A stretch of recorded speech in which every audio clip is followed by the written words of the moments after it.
New developments tonight in the case of a wealthy Mexican national accused of making illegal donations to several politicians here. One of them was San Diego District Attorney Dumanis. Today in federal court, it was confirmed that Dumanis wrote a recommendation letter for a relative of the Mexican businessman. Our KPBS investigative reporter, Amitha Sharma, has been following this case. She joins us by phone now. Amitha, what more do you know about the letter today?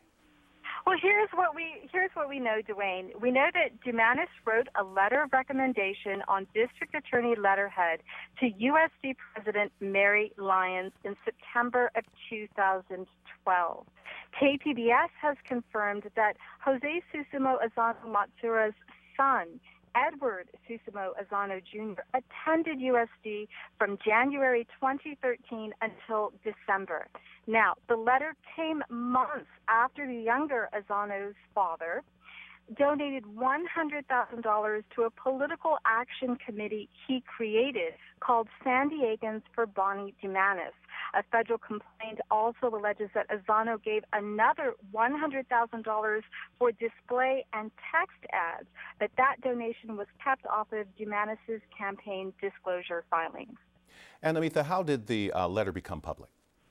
Well, a defense lawyer by the name of Canute Johnson, who represents the elder Azano, has started getting calls today about the letter's existence. So he filed a motion in federal court before Judge Michael Anello seeking to release the letter to journalists. He said he didn't have a dog in the fight, but he's getting a lot of calls, and he knows that there's a protective order against any of the evidence, any of the discovery in the case so far from going outside the defense team.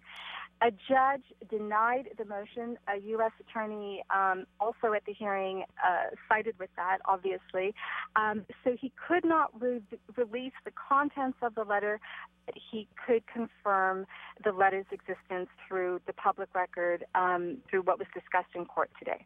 And has DA Dumanis said why she wrote the letter?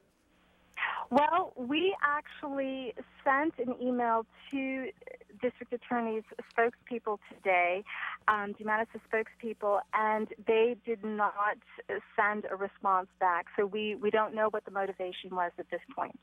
And of course, tomorrow is Election Day. I understand Dumanis' opponent, Bob Brewer, was in federal court today, and he also requested this letter be released, right?